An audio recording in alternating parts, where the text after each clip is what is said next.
Hello, Star Wars Rebels fans! Welcome to another edition of the Star Wars Rebels After Show on AfterBuzz TV. Tonight we are talking about Season 3, Episode 9, question mark? Because who really knows when it comes to the numbering system? The Wynkahthu Job. Try saying that 3 times fast. We've got a ton of great stuff to talk to you guys about tonight. Stay tuned. You're tuning into the destination for TV superfan discussion, AfterBuzz TV. And now, let the buzz begin. I don't know about you, but I think we should pull a heist. I feel like that's not a good idea. Is that not the moral you took away from this episode? If we're going to pull a heist, we really shouldn't discuss it in public.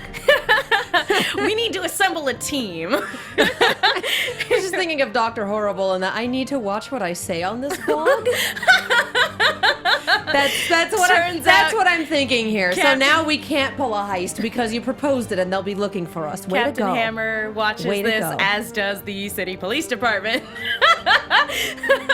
And that's why we can't pull a heist now. Yeah, I'm sorry. I've gone ahead and ruined it. You have. Oh my God. I am the worst. Goodbye. Anyway, hello, Rebels fans. Welcome to another episode of the Star Wars Rebels After Show on AfterBuzz TV. As you heard in the cold open, we are talking about the Wynkahthu Job, and that is a really hard word to say. But yeah, let me go ahead and introduce the fantastic panel that we have here tonight. Sadly, Emma Fife is out on an away mission. So we're only 2/3 as fantastic.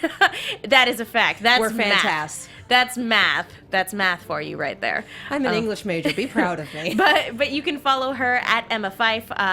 That's basically her name. F's, not S's, as in snake. But anyway, yeah, please tweet her your well wishes. She's under the weather this week. Please tweet her your well wishes so that she gets well soon. To my left, we have the fantastic Katie Cullen. Hi, all my buddies. You can find me on Twitter at Kiaxet. That is Kiaxet.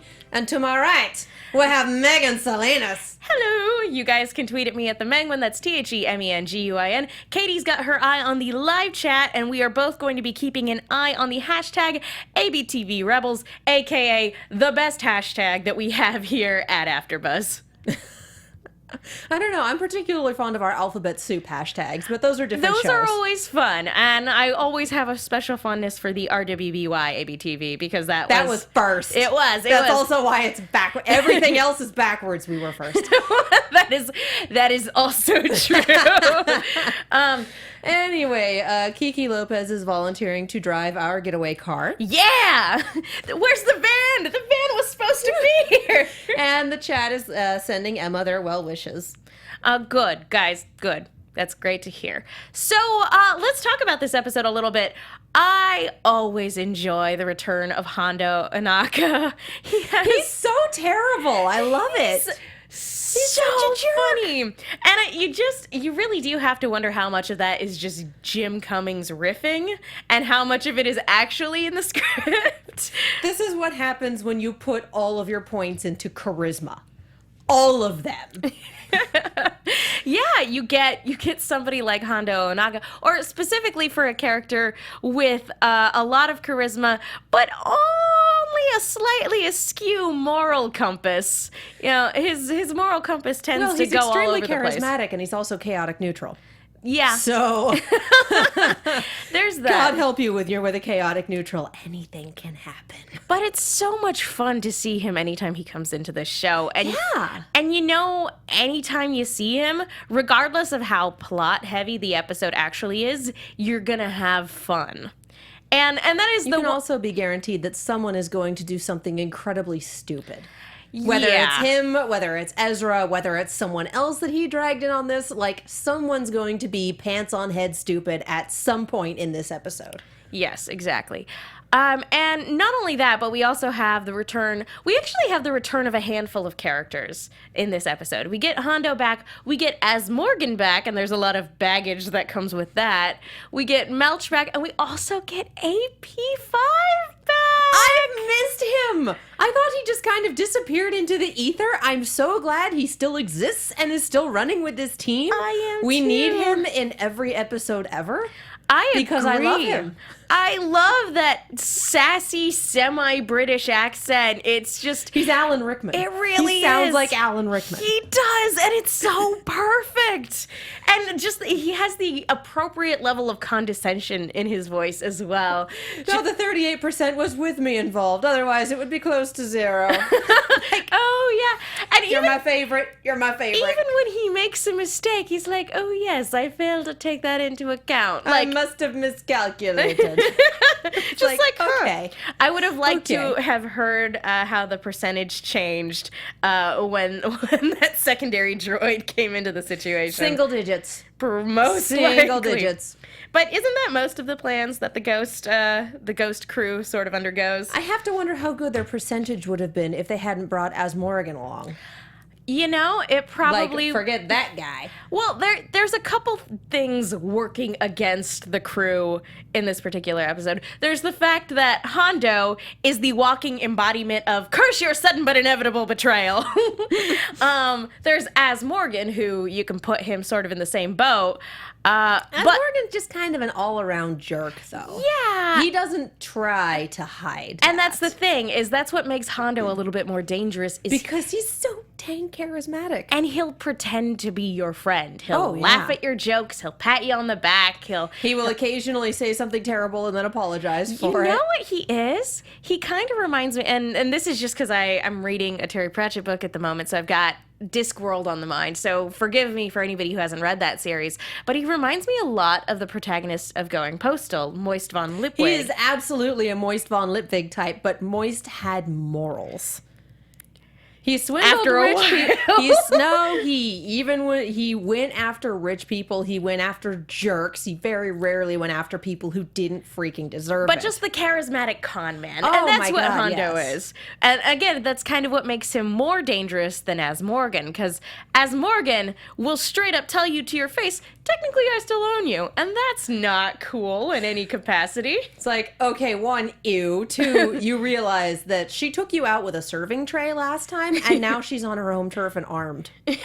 She just throw you out an airlock and be done with literally everything. No one would miss you. I mean, Literally no one would miss him. It would not have No one. surprised me if that's how this episode had gone. This episode could have easily been 30 seconds long. Lol, bye. And just all of them getting shot out of an airlock. Peace, I'm no out. thanks. We're good. Okay, thanks, bye. And we're done. But as Morgan and Hondo have a proposition for them, they have this abandoned cargo ship where not only does it have, as you come to find out later, vast amounts of treasure and loot on it, Treasure untold, you know. but it also has proton bombs, which when you're leading a resistance is super convenient, and at this point, you'll take anything you can get. And that's something that we keep seeing a lot of this season is the Ghost crew scrounging for resources as best they can. And I love the way Hondo put it. We have something the Empire doesn't. We're desperate! Sassy gay friend videos. Desperate. I am really desperate. You're not wrong. You're not in any capacity wrong. And I also love we get that little tidbit of, our friend Ezra has been telling me that you've been looking for these for quite some time. I'm like, Ezra, why are you giving him information? And this is where we get to the real crux of the major conflict in this episode. And that is Zeb gets put in charge, and Ezra seeks every conceivable opportunity to undermine his authority as captain of the mission. But Mom... Yeah, it is very much like... it. Yeah. It was my mission. I want to be in charge. And Hera's like, you realize this is the one friend who's a really bad influence. Like, Yeah. Mom and Dad get it. Yeah.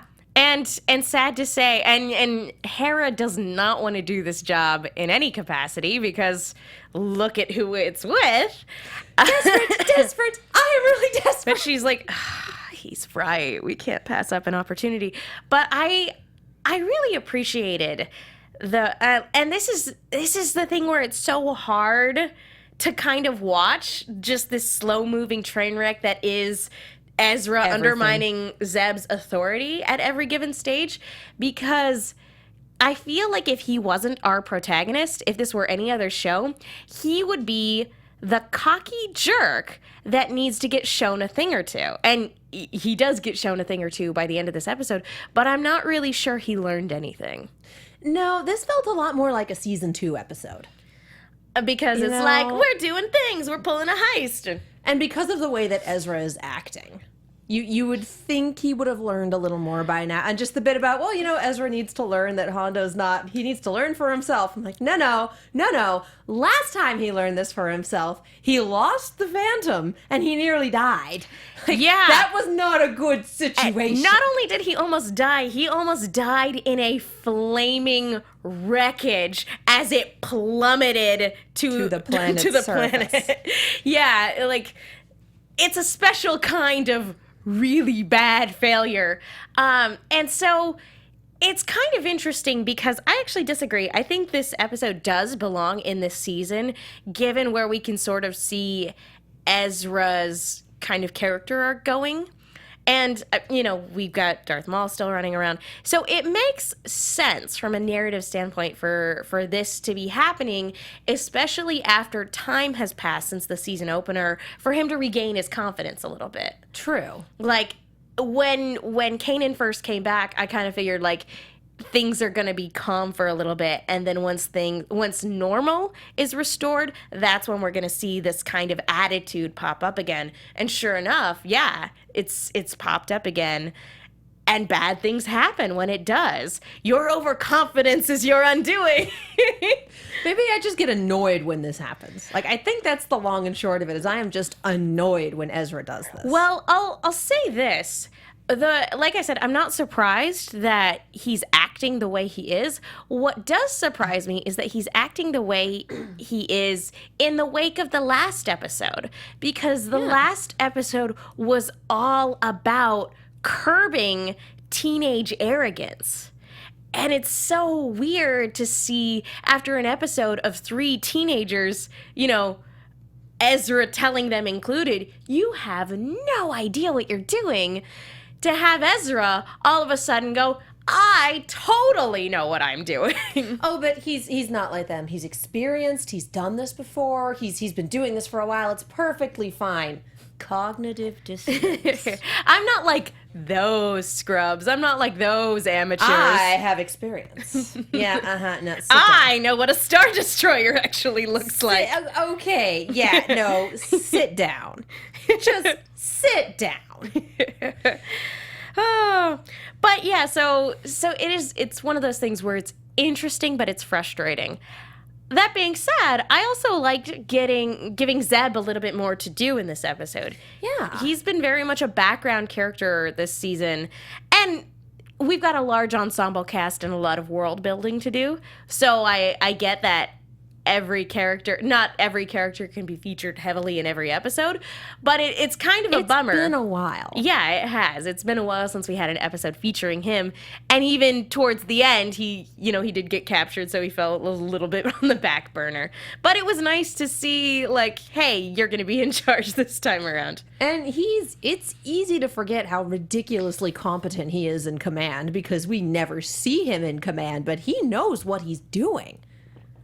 And it's nice to see that. It really is. And I think that's another part of why this whole episode is a little bit frustrating to watch, because Ezra's being so obnoxious.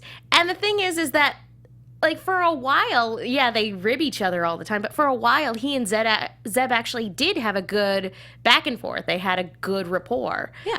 And so it's kind of a bummer to see that sort of, regression a little bit in their relationship, because Ezra's being a teenager.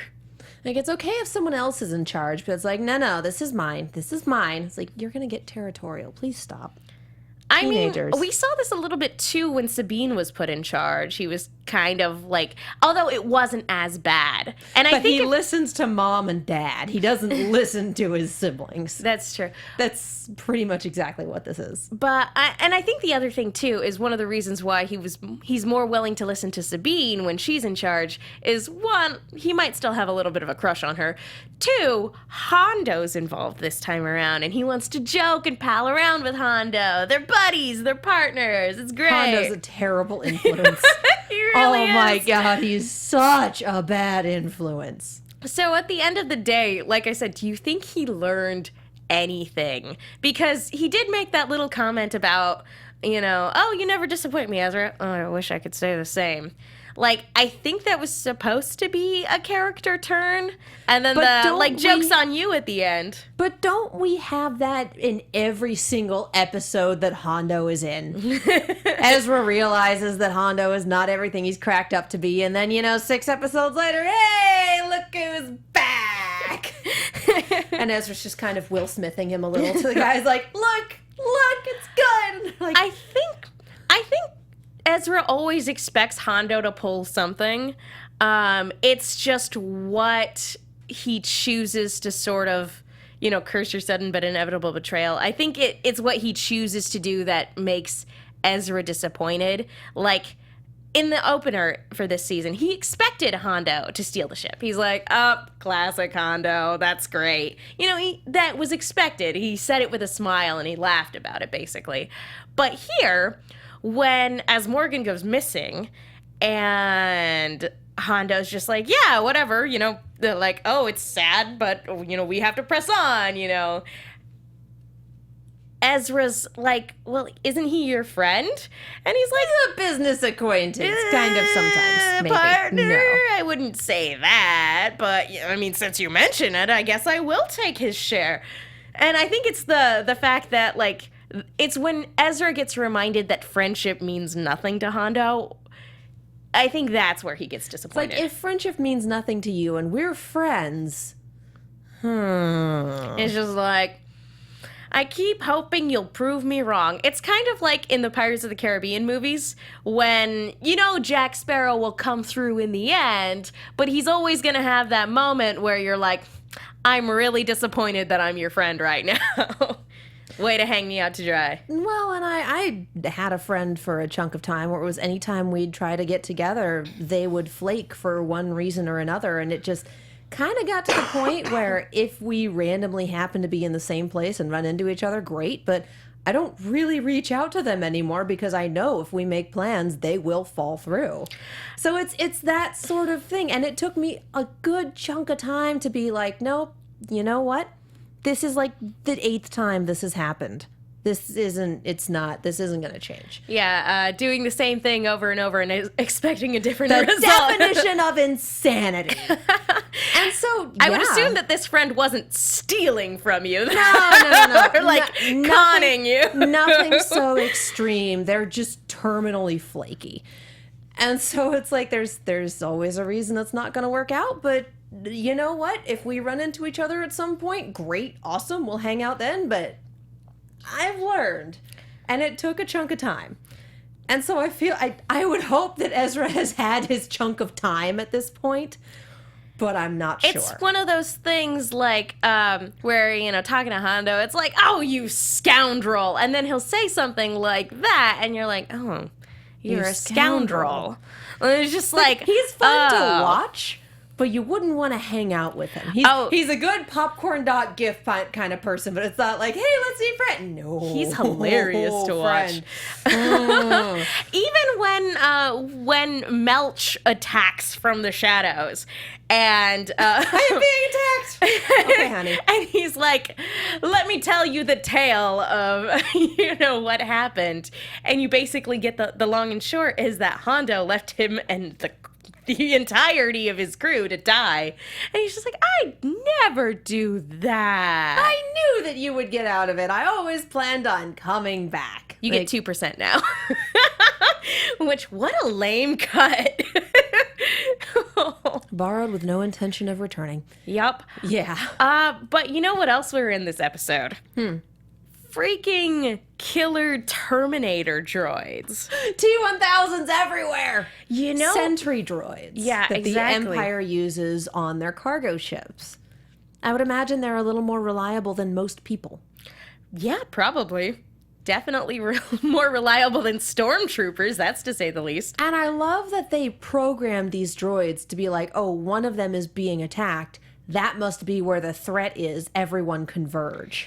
it's kind of like there's an actual physical phenomenon, like when an ant is in trouble, it will release a pheromone that will attract more ants. So if you happen to be walking along the sidewalk and you step on an ant, it's going to release a pheromone that will attract more ants.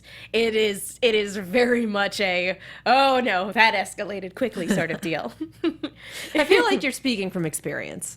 Oh no, it's just science. Oh, okay. That's not experience, it's science. And according to the Star Wars Wikia, or Star Wars Rebels Wikia, the Imperial sentry droids were inspired by the Dark Troopers from the Star Wars Legends video game, Star Wars Dark Forces. So that's pretty nifty.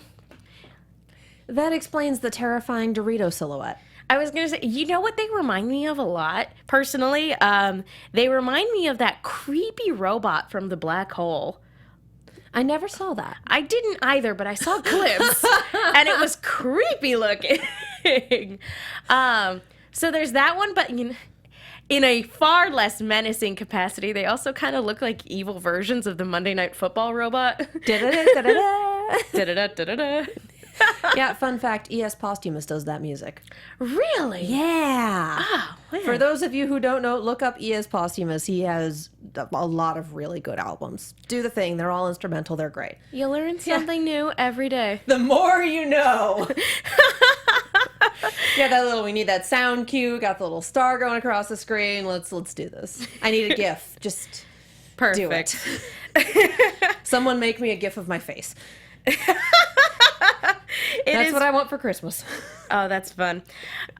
So one thing that we have in the hashtag, Oscar Herrera wants to know, because this is very much a one-off episode, just like last week's was. They want to know, do you think Rebels should follow the format of the CW, multiple episode arcs, to avoid filler episodes like the ones we've had recently? Okay, so a show being on the CW definitely has certain connotations for said show. Namely that it is going to be very relationship and drama heavy. And I mean, I'm on the Arrow after show. I watch all the DC on the CW shows. And yeah, there are definitely some things where it's like, yeah, this is a CW show. So saying we should do Star Wars Rebels like the CW has me going, no, Star Wars is good where it's at, thank you. I like CW shows for what they are, but I don't want Star Wars Rebels to be one.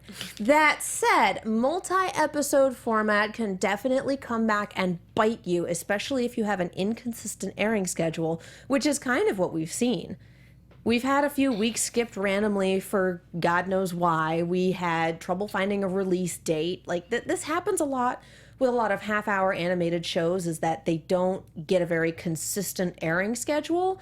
And I say this as someone who followed Gravity Falls and who is following Steven Universe and who has been following Robots in Disguise. I am very used to a half-hour show not getting a consistent airing schedule. So when you have a to be continued at the end of your 22 minutes, and then it turns out that it's going to be a month before the next episode, for one, you run into the problem of, wait, what happened last time? Who was that? It's been forever. I don't remember. And for another, I feel like the writing isn't as tight. Star Wars Rebels is really good at, okay, if we need an hour for a season premiere or a season finale, we will take that hour and we will use it for everything it's worth. Same as if we have 24 minutes with commercials. We will use every single second of that 24 minutes. And if this episode had been a two-parter, what would they have done with it? I think they're just talking about multiple arcs in general. And here's the thing, or multiple episode arcs in general. And here's the thing, we've talked about that before in the past, especially in season 1, where it took a little time to get things off the ground. And then again in season 2, when we were getting some character development, but kind of filler episodes. We did get a multi-episode arc when they introduced Rex. Mm-hmm. Well, I mean, we got a nice to be continued at the end of that. And I mean, even though they released them as movies, the opening of every season is also very much a two-parter affair, as is usually the season finale, like season 2 finales. Yeah. It's a give and take, and like I said, we've talked about this before. There are pros and cons to both approaches. The con, obviously, to an extent, is that you get one-off filler, quote-unquote filler episodes. I think what this one is doing, this one in particular, I think this one is painting a picture for what we're going to see from here to the mid-season finale, which it's kind of picking up from where our characters were at the very beginning of the season, with Ezra, again, having this attitude problem. And forgive me if this is delving a little bit too much into predictions territory. Do it. But I think what this is doing is it's setting the stage for Ezra to be in a not-so-great place with the rest of the Ghost crew by the time we need to sign off for our mid-season finale, which is coming up in 2 weeks. We've only got 2 more episodes until the mid-season break. And Chad is saying that, of course, we have Thrawn next episode, and supposedly, according to Chat, Maul is confirmed for the episode after that. Yeah, that is so true. you know that's good news. The next episode is Inside Man, and then the one after that is, I forget the name of it, but yeah, it's going to be a Maul-ish episode. I don't know quite what capacity he's going to be there, or if he's even going to be there in person, or if he's just going to be kind of like hanging out in the ether. I don't really know. But yeah, so I think what it's doing is it's setting the stage for Ezra to be like, fine, you guys don't respect me. Peace out. You left. I'm going to leave. I learned it from you, Dad. I learned it by watching you. Or, you know what he could do? He could very well peace out and then go and talk to the Banthu. I miss him. Tom Baker. I miss Tom Baker. Who doesn't miss Tom Baker? People who don't understand why Tom Baker is great. Yeah. That's who doesn't miss Tom Baker. Wonder and they are wrong. Majesty that is Tom Baker. I need the giant Time Lord back. Just like, yeah, go talk to that guy. He knows what's up. The guy that threw us into a den of spiders. Yeah, that guy. He knows what's up. He absolutely knows what's up. Yes, he does. Also, he's Tom Baker. Yeah, and again, we've talked about this before, but he's a character where morally he's in the gray. You know, you feel like he tilts a little bit more towards good, but on the spectrum of the Force, he is right smack dab in the middle. He is true neutral. Yep, exactly. He's in the middle of that little grid there. Yep. People who don't follow D&D look at what I say and are like, what the hell are you talking about? I feel like it's pretty self-explanatory. One would hope. Even if you don't know quite exactly what square on the grid you're talking about. I feel like it's pretty descriptive. Yeah. But yeah, so I think that's where we're going. I don't know. Do you think they could be trying to set it up for something else? As Chad is calling a lot of, mid-season finale is calling for Ezra to be at a turning point. It's going to be this and it's going to be that. And I am intrigued by all of this, but I'm just going to wait and see what happens at the mid-season finale. Yeah, because and something to also keep in mind is we've got our mid-season finale, and then literally like a week later, we get Rogue One! We did have Justin in the chat say, is it just me? Could the mid-season finale be the reason for the Ghost crew not to be in Rogue One? I don't really think we need an in-universe reason for the Ghost crew not to be in Rogue One. Namely because the in-universe reason is Phoenix Squadron is this little bitty bit of the rebellion. And Rogue One is a little bitty bit of the rebellion that's over here. And they don't ever necessarily have to interact. It's a big galaxy, guys. Yeah. It's a very big galaxy. And the other thing is, too, is I think we're still 1 or 2 years, again, before A New Hope, where we are in Rebels. I think. I could be very wrong on that. I think we are 1 or 2 years before the events of A New Hope. We have a chunk of time. I originally remembered hearing, I don't know if it was last season or the season before, that they were planning a 5-season arc for Rebels. I might be making that up. Please do not quote me on that. If anyone can find a link for that, that would be lovely. I think the plan was 5 seasons. So if we're in the middle of season 3, I imagine we're still 1, like I said, or 2 years away from A New Hope. And so given that Rogue One happens literally right before A New Hope, like that is very much right there in the timeline, anything could happen to these guys prior to Rogue One happening. Ezra and Kanan could give up being Jedi. They could all be dead. They could be on, and Emma and I talked about this a little bit last week, they could be on a completely separate part of the galaxy dealing with Thrawn or whoever's left, you know, by the time we get to that point in the timeline. And that's honestly what I think will be happening. And I mean, the second you put something from Rebels into Rogue One, when Rogue One is ahead of the timeline, it's immediate spoilers for Rebels. You see one character, but you don't see them all. Oh my God, what happened to the rest of them? Or it's better to keep the universes completely separate, because then you have to try to balance things. This isn't the MCU where everyone has a united vision and you can make references and other things and there's a cogent timeline between all of the pieces.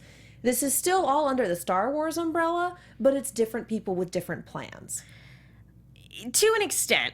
I would say to an extent. I would disagree with that a little bit, given that, you know, Kathleen Kennedy and all of those producers are still very much keeping an eye on things. I mean, the producers for Rebels worked on The Force Awakens.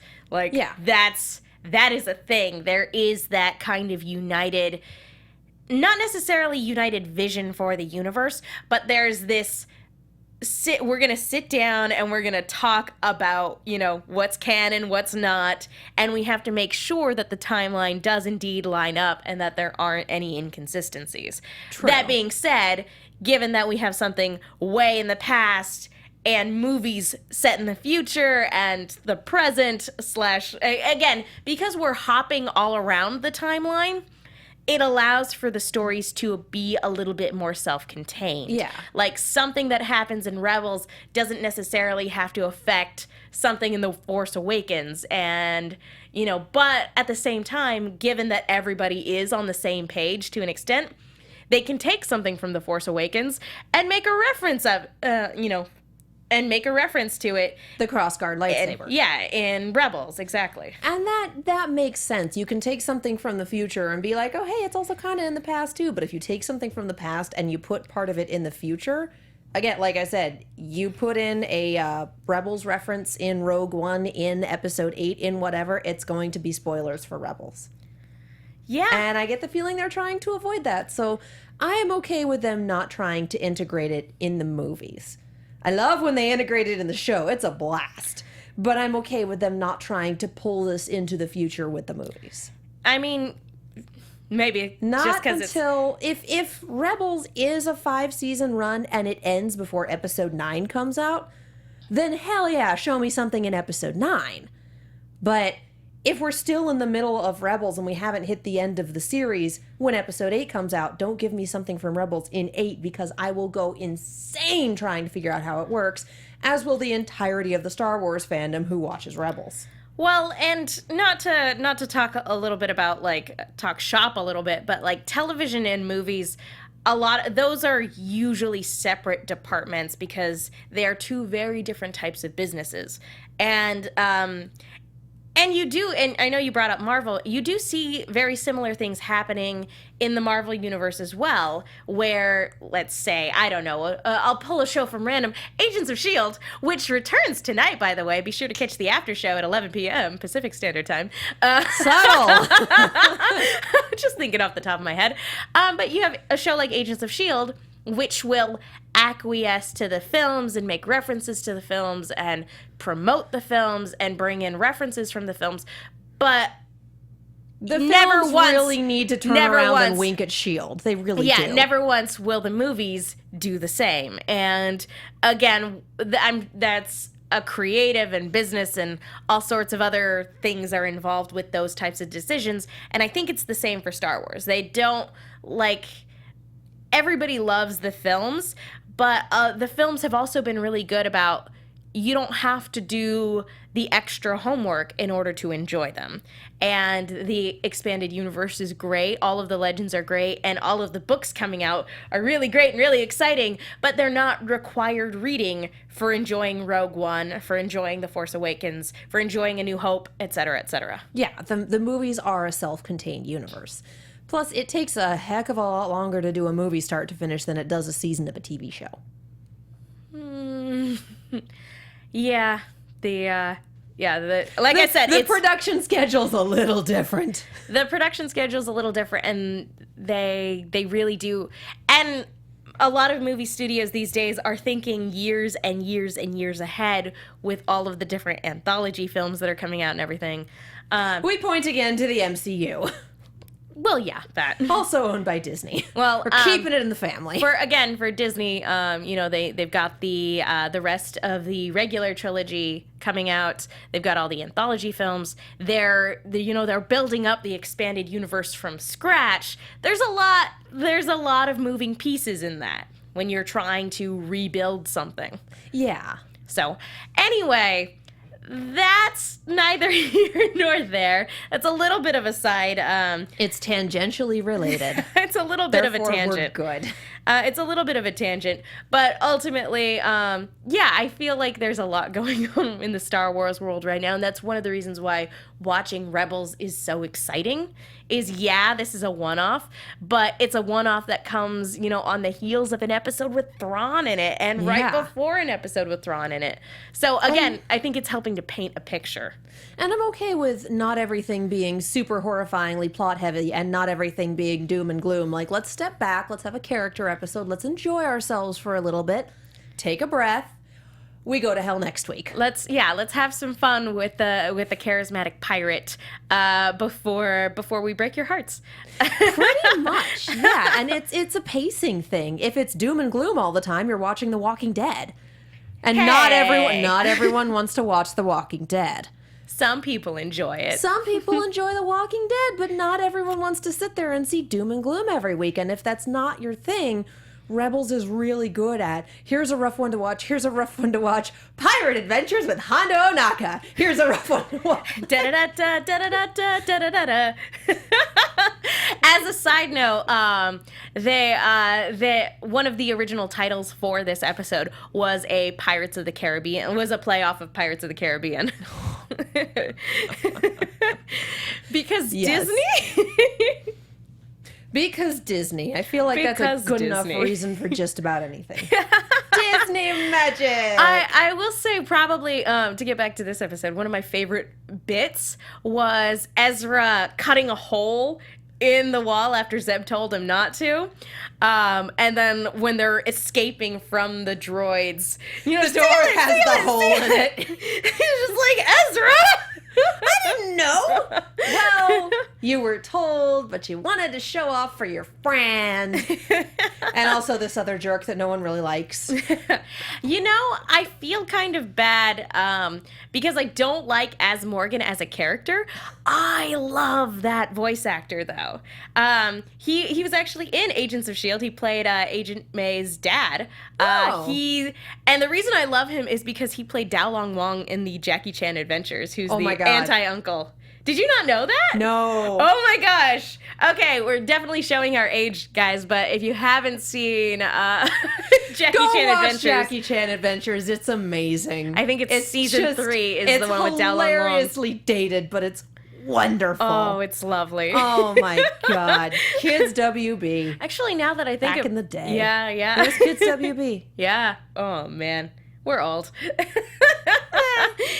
But, early 2000s. But and he has a very distinctive voice, so whenever he pops up, I'm always like, aw, I love that guy. He's great. So I feel bad that he's always playing, like, these kind of, like, sleazy characters. You can like him as a human being and still be like, your repertoire is a whole bunch of awful human beings or awful people, but you're a really good actor. He is. He's a ton of fun. And usually he's playing something on the more comedic side. So he's always a ton of fun whenever he gets brought into any given show. Like I said, I just feel bad when you play the smarmy guy. I love you as an actor, but I want your character to leave. Just go away. Like I said, airlock. No one would miss him. No one.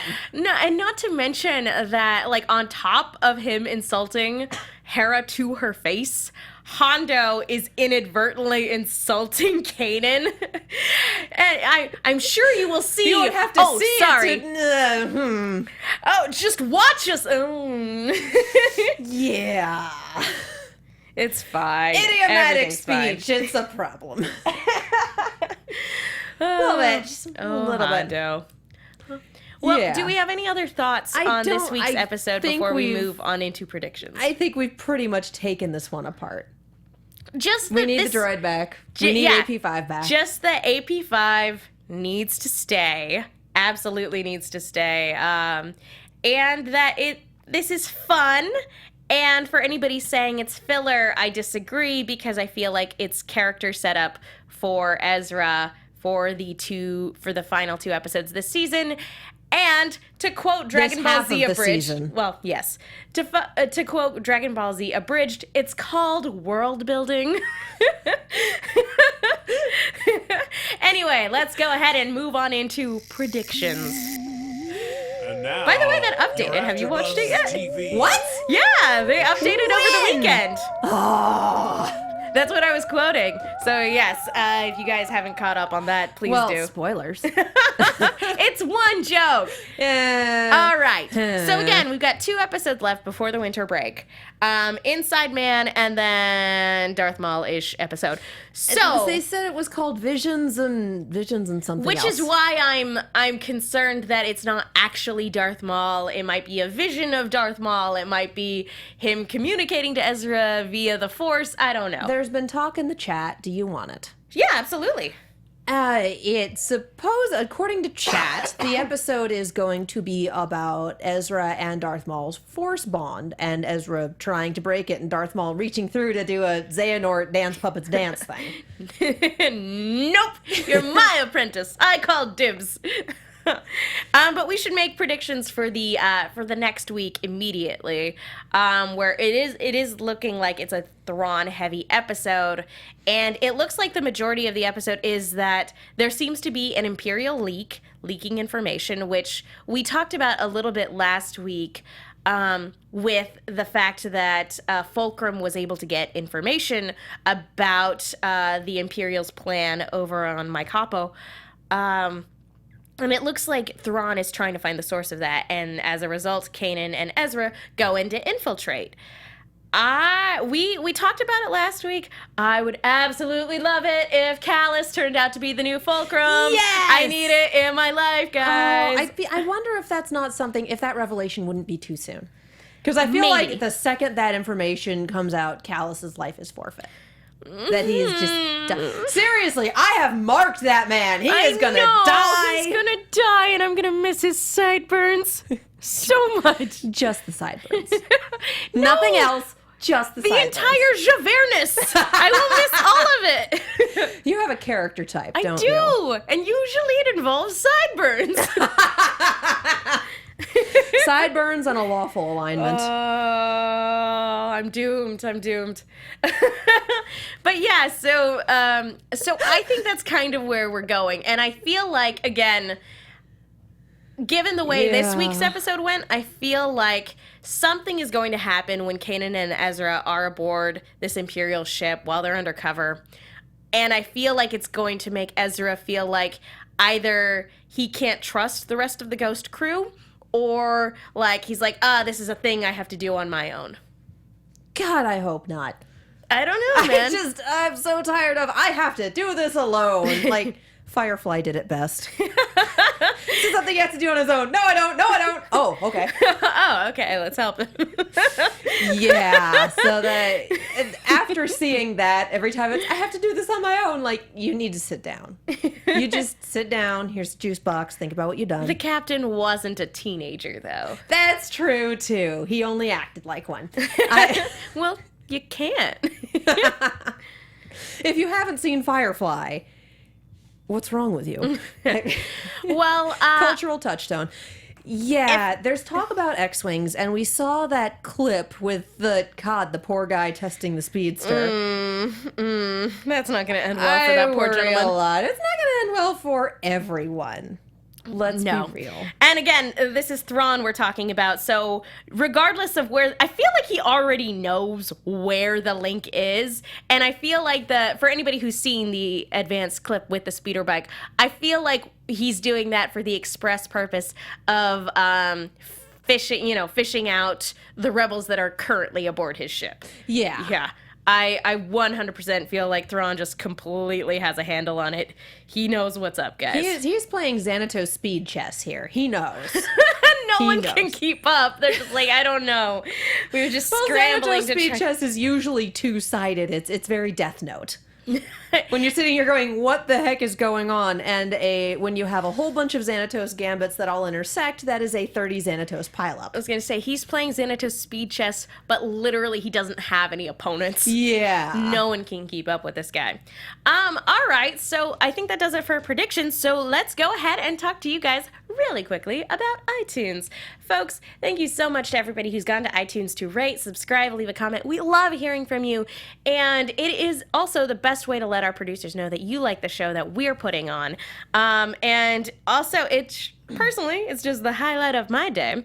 So we have Alt Word Finder enhances my enjoyment of the show. And an essential component of my viewing experience of Star Wars Rebels is this AfterBuzz group.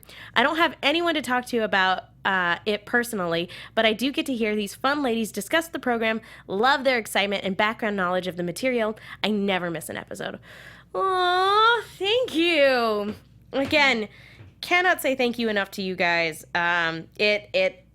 It warms my heart when I hear things like that. And again, it is the best way to let our producers know you like the show. And we know we have an international audience for a lot of things. Those iTunes comments definitely help, but we can't see them. So please take a screen cap and send it to our way via Twitter. Same with Google Music. Right? Yeah, if you review it through the podcast feature on Google Music, screen cap it, put it in the hashtag. Yes, like I said, it lights up our lives. Do we have any final comments from the live chat before we wrap it up for the evening? Just people talking about Xanatos gambits. They are. Anytime I can get someone to look up what Gargoyles is and potentially watch it is a good day. It is a fantastic show. You know that, like, for a while they had all of the episodes legally up on YouTube? Yes, I know. And then they pulled them, and it made me so sad. My nostalgia, why? Ugh, I was having fun rewatching them, and then in the middle of my binge session, they just pull everything. That's okay. They're also legally available on DVD. That's Support the also show. true. Please do. This support show the is official sponsored release. by... No, it's not. No, it's not. Oh, that would be so great if we got a Disney sponsorship. That would be amazing. I think we call that pie in the sky. Anyway, I think that just about does it yeah. for tonight. Again, thank you, everybody. Thank you to everybody. Again, don't forget to send Emma your well wishes. Katie, where can people go if they want to keep up with you? You can find me on Twitter, Tumblr, Instagram, and YouTube at Kiaxet. That is Kiaxet. I am also on Snapchat at Kia Prime. I basically live at the studio. We have a Z Nation on Mondays, which was just announced it was renewed for season 4. So heck yeah. Here on Tuesdays. Wednesdays we have Arrow. This week is the 4-part DC crossover. So if you watch Arrow and haven't watched anything else, go back and watch Supergirl, watch Flash tonight, Arrow tomorrow, and Legends of Tomorrow on Thursday. There might also be a wrap-up show on Friday. Keep an eye out for news on that.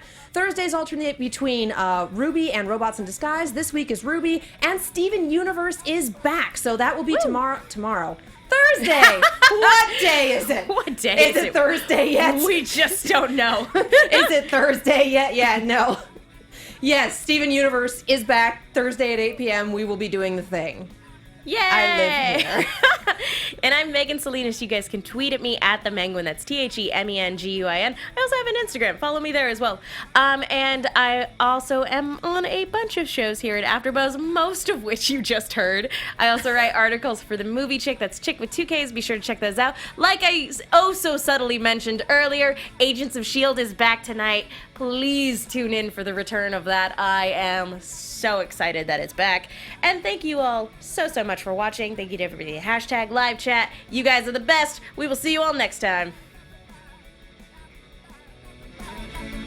From executive producers Maria Menounos, Kevin Undergaro, Phil Svitek, and the entire AfterBuzz TV staff, we would like to thank you for listening to the AfterBuzz TV network.